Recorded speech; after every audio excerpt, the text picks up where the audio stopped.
In the heart of London, where centuries of tradition meet modern life, a young woman dared to dream of love.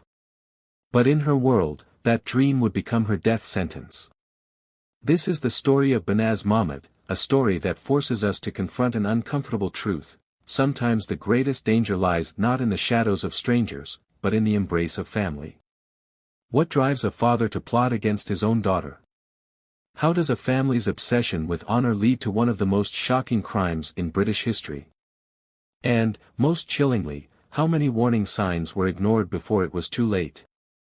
Before we continue with this haunting story, take a moment to consider, what would you do if you knew someone's life was in danger, but the system designed to protect them kept failing? Share your thoughts in the comments below. And if you're new here, join our true crime documentary family by hitting subscribe. Every story we share is a voice for those who can no longer speak. Banaz Mahmod was born in the middle tribal area of Iraqi Kurdistan. Her early years were shaped by a society where tradition wasn't just custom, it was law. A law that would eventually seal her fate. Thousands of miles away from her birthplace, her family sought asylum in the United Kingdom. They were running from the instability of post-war Iraq, but they carried with them something far more dangerous than the conflicts they left behind, an unshakable code of honor that would prove deadly in their new home.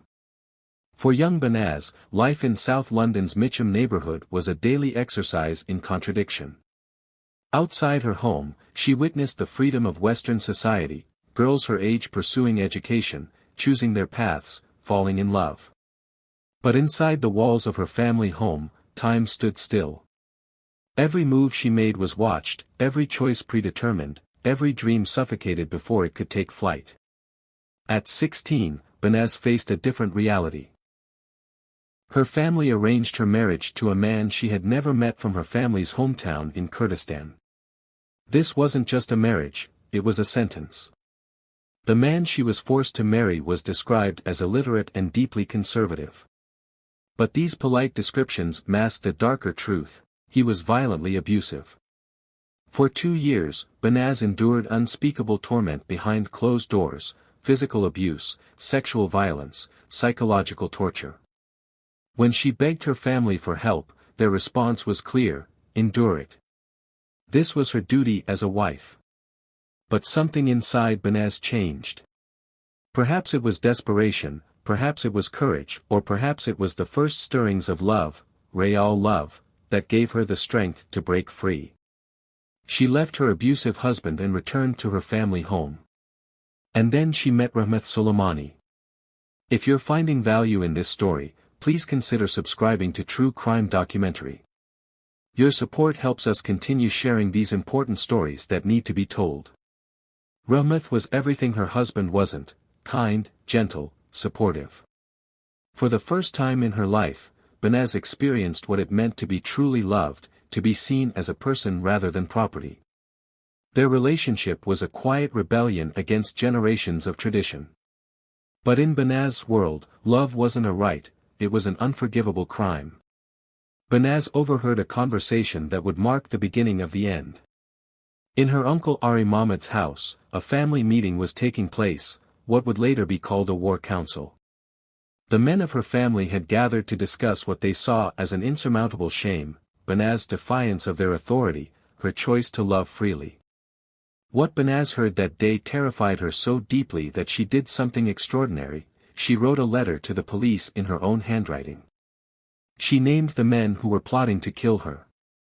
She handed this letter to officers at Wimbledon police station. A desperate cry for help that would go tragically unheeded. Would go tragically unheeded.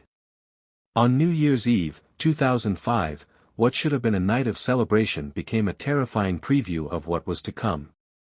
Banaz's father, Mahmod Babakar Mahmod, took her to her grandmother's house.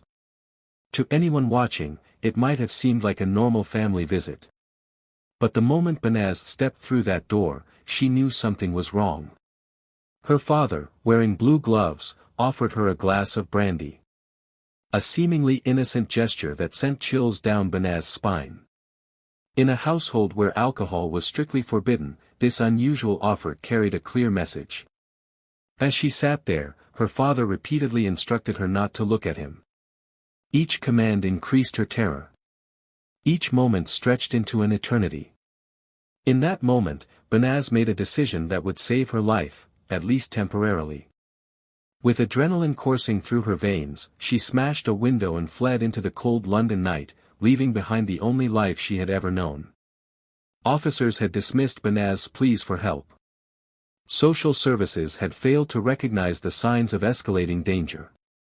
The very institutions meant to protect her had instead contributed to her death through their inaction and ignorance. As the case moved toward trial, the question wasn't just about securing convictions, it was about confronting a culture of silence that had allowed honor-based violence to flourish in modern Britain. How many other victims were out there, crying out for help? And how many more would be lost before society learned to listen? On March 5, 2007, London's Central Criminal Court fell silent as one of the most significant trials in British legal history began. The defendants, Mahmod Babakar Mahmod, Ari Mahmod, and Mohammed Merad Hama, sat in the dock, their faces expressionless as the prosecution prepared to present its case. The gravity of the moment was palpable as Crown Prosecutor Nazir Afzal rose to address the jury. For 14 weeks, the courtroom became a battlefield where two worlds collided, one of ancient traditions and another of modern justice. The prosecution's case was methodically constructed, revealing layer upon layer of premeditation, conspiracy, and calculated brutality. Phone records showed hundreds of calls between the defendants in the days leading up to and following Banaz's murder. Vehicle tracking data placed them at key locations. But it was the human testimony that would prove most devastating. Detective Chief Inspector Caroline Good took the stand, presenting evidence that had been painstakingly gathered over months of investigation. She described how Banaz's body had been found buried several feet deep in a Birmingham garden.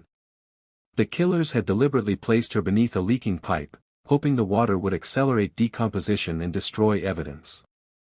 This wasn't just murder, it was an execution, planned with chilling precision. The court heard surveillance recordings of Mohammed Merad Hama, his own words becoming his undoing. His laughter as he described Banaz's torture echoed through the courtroom, causing several jurors to visibly recoil. He boasted about how they had raped her, how they had strangled her with a bootlace, how they had packed her body into a suitcase. His pride in these acts revealed the deeply rooted beliefs that had led to Banaz's death.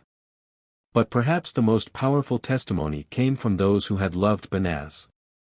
Her sister, hidden behind a screen and speaking through tears, described the oppressive environment of their household. She detailed years of abuse, of control, of lives lived in constant fear.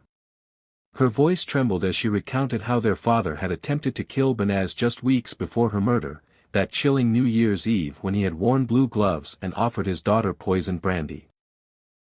Rahmat Soleimani's testimony brought many in the courtroom to tears. He described his relationship with Banaz, their dreams of a future together, their plans to marry and build a life free from fear. He spoke of her final days, of her premonitions of death, of how the system had failed her time and time again. His words painted a picture not just of loss, but of a love that had dared to challenge centuries of tradition.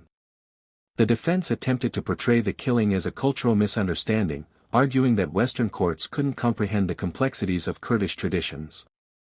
They claimed there was insufficient evidence linking some of the accused to the actual murder. But their arguments crumbled in the face of overwhelming evidence: the surveillance recordings, the phone records, the forensic findings, and most damningly, Banaz's own words in that prophetic letter she had written weeks before her death. After weeks of testimony, Judge Brian Barker addressed the court. His words cut through any attempt to justify the killing on cultural grounds. This was a barbaric and callous crime, he declared. There is no honor in murder. The verdict was unanimous: guilty on all counts. Mohammed Babakar Mahmod, Banaz's father, received a life sentence with a minimum term of 20 years. Ari Mahmod, her uncle and the family patriarch, was sentenced to life with a minimum of 23 years. Mohammed Merad Hama, who had participated directly in the murder, received life with a minimum of 17 years. But justice wasn't complete.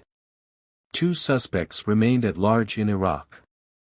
The successful extradition of Muhammad Salah Ali and Omar Hussein would mark a turning point in international justice.